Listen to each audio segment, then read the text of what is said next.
చంద్రబాబు నాయుడు ఇంటి చుట్టుపక్కల ఏం జరుగుతుంది? అకస్మాత్తుగా డౌట్ ఎందుకు వచ్చింది?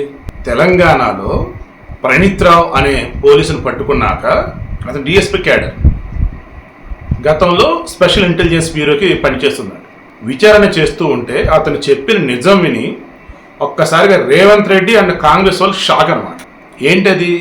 2023 మొన్న అసెంబ్లీ ఎన్నికలు జరుగున్నాయే, దానికి ముందు కొన్ని నెలలుగా ఈ బంజారాస్ జూబ్లీహిల్స్ లో ఉన్నటువంటి రేవంత్ రెడ్డి ఏదైతే ఉందో దానికి సమీపంలో ఒక ఇంట్లో మొత్తం ఫోన్ ట్యాపింగ్ సెటప్ చేసి రేవంత్ రెడ్డికి ఫోన్లు ఏమొస్తున్నాయి, ఇక్కడ నుంచి ఫోన్లు ఎట్టి వెళ్తున్నాయి, ఎవరితో ఏం మాట్లాడుతున్నారు ఏంటి, మొత్తం ట్యాపింగ్. ఎవరు ఆధ్వర్యంలో ఇదంతా? స్పెషల్ ఇంటెలిజెన్స్ బ్యూరో చీఫ్ ఉన్నటువంటి ప్రభాకర్ రావు, టాస్క్ ఫోర్స్ ఎవరైతే ఉన్నారో రాధాకిషన్ రావు, అండ్ అడిషనల్ ఎస్పీగా ఉన్నటువంటి Bhujanga Rao, and additional deputy commissioner ఉన్నటువంటి తిరుపతి అన్న, అండ్ ప్రణీత్ రావు, ఇలా 5గురు కలగలిపి ఫోన్ ట్యాపింగ్ వ్యవహారం నడుపున్నారు. రేవంత్ రెడ్డి ఇంటి చుట్టుపక్కల ఒక ఇల్లు తీసుకొని అక్కడి నుంచి. అంతేనా? ఏకంగా ఒక ఛానల్కి సంబంధించినటువంటి వ్యక్తి, channel head, news channel head, అతను కూడా ఇందులో ఇన్వాల్వ్ అయి ఉన్నాడు.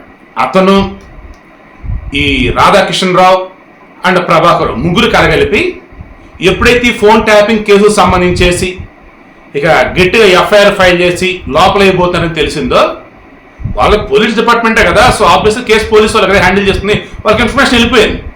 ఇమ్మీడియట్గా చెన్నై వెళ్ళి చెన్నై నుంచి అమెరికా వెళ్ళిపోయారు. ఆల్రెడీ వాళ్ళ మీద లుక్అవుట్ నోటీసులు జారీ అయ్యాయి. ఈ ప్రభాకర్ రావు ఇండియా వస్తే ఖచ్చితంగా లోపలేయాలి. ఎందుకు? ఎక్యూజ్డ్ 1 అతనే, ఎక్యూజ్డ్ 2 ప్రణీత్ రావు, ఎక్యూజ్డ్ 3 రాధాకిషన్ రావు, ఎక్యూజ్డ్ 4 భుజంగరావు, ఎక్యూజ్డ్ 5 తిరుపతి అన్న. ఇప్పుడు ఎక్యూజ్డ్ 6గా ఒక కీలకమైనటువంటి బీఆర్ఎస్ నాయకుడి యొక్క పేరు చేర్చారు. అది కేసీఆరా కేటీఆరా తెలియాల్సి ఉంది, ఇవాళ రేపు తెలిసిద్ది అంటున్నారు.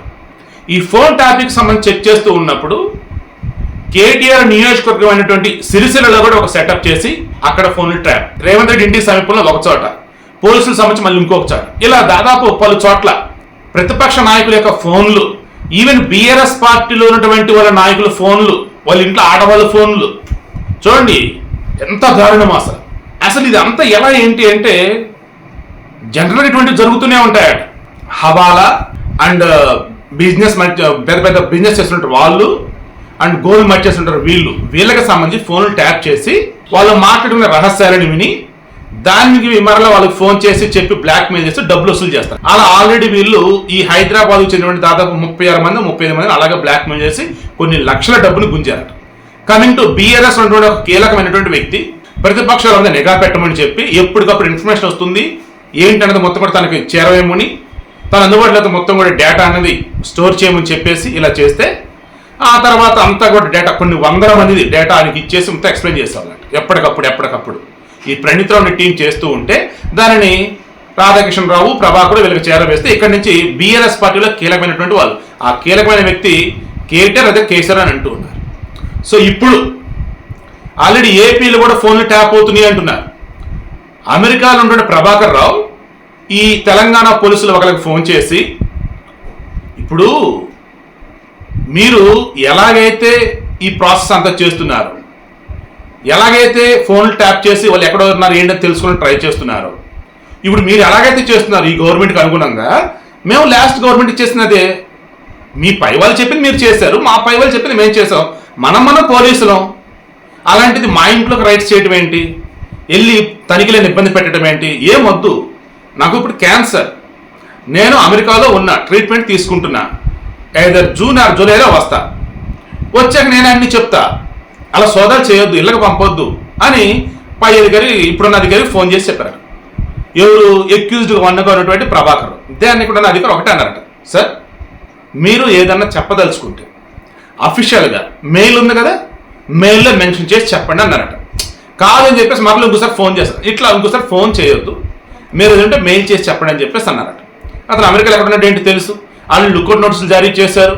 వన్స్ అతను ఎయిర్పోర్ట్కి వచ్చారన్నప్పుడు ఆబ్వియస్ అక్కడ వాళ్ళు ఆయన 7 వాళ్ళకి ఇన్ఫర్మేషన్ ఇచ్చేసి అప్పచెప్తారు. ఇక ఇప్పుడు టీడీపీ వాళ్ళు జనసేన వాళ్ళు మాట్లాడుకుంటున్నది ఏంటి, కేసీఆర్ హయాంలోనే ఆ రకంగా జరిగిందంటే అసలు ఇక్కడ ఉన్న పోలీసులా వైసీపీ కార్యకర్త అనేలాగా ఉన్నారు. వైసీపీ వాళ్ళకన్నా ఇంకా ఘోరంగా అత్యుత్సాహం చూపుతున్నారు ఇప్పుడున్న పోలీసులు. ఇక వీళ్ళు ఎంత దారుణంగా ట్యాప్ చేస్తూ ఉండాలి చంద్రబాబు ఫోన్లు కానీ, వాళ్ళ చుట్టూ వాళ్ళ ఫోన్లు కానీ, అండ్ పవన్ కళ్యాణ్ ఫోన్లు కానీ, ఆయన చుట్టూ వాళ్ళ ఫోన్లు కానీ. మొన్నటిగా మంగళగిరిలో కూడా జనసేనకు సంబంధించిన వాళ్ళు ఒక అపార్ట్మెంట్లో ఉంటూ ఉంటే చెప్పా పెట్టకుండా రేత్రిపూట వెళ్ళి తనిఖీలు 40 భయభ్రాంతులు గురి చేశారు వితౌట్ ఎనీ సర్చ్ వారెంట్. ఇష్టారాజ్యం అయిపోయింది ఏపీలో పోలీసులది అయితే. అదేమంటే ఏం చేయాలి సార్, ప్రజలు అలా ఉంది మా మీద అని కొంతమంది అంటారు. మరికొంతమంది ఏంద్రా చెప్పురా అని చెప్పేసి మరికొంతమంది. ఇంకొంతమంది చట్టం తన పని తాను చేసుకుపోతుంది అని. ఇంకొంతమంది తప్పదు సార్ మాకు పైన ప్రజలు అలా ఉంది అని. ఈవెన్ ఇటువంటి మూమెంట్లో పవన్ కళ్యాణ్ సైతం చెప్పున్నాడు ఎందుకు మీరు ఆ రకం చేస్తారు అని. సో ఇప్పుడు ఎన్నికలు కూడా అమల్లోకి వచ్చింది. ఇప్పుడైనా సరే వాళ్ళు రియలైజ్ అయ్యి తెలంగాణ పోలీసులకు పట్టిన గతే మనకు కూడా పట్టిద్రా బాబు రేపటి రోజు అని వాళ్ళు ఫీల్ అయితే ఇప్పటికైనా రియలైజ్ అయ్యి నిజాలు అన్నవి ఎలక్షన్ కమిషన్ వాళ్ళు చెప్పాలి. ఈ ఫోన్ ట్యాపింగ్ ఇక్కడ ఎన్నగానే ఉంటే ఎక్కడన్నా ఇన్ఫర్మేషన్ ఇవ్వాలి. వాటిని డిస్ట్రాయ్ చేస్తారా లేదన్నప్పుడు పద్ధతికి వెళ్ళి అప్పచెప్తారా కానీ వాళ్ళ చేతుల్లో ఉంది. బట్ సీరియస్లీ అటు తెలంగాణ కానీ ఇటు ఏపీ కానీ ఒకప్పుడు ఎంతో బ్రహ్మాండంగా ఉండే పోలీసులు అధికార పార్టీ నాయకుల చేతుల్లో కీలు బొమ్మలై వ్యవస్థను భ్రష్టు పట్టించారు.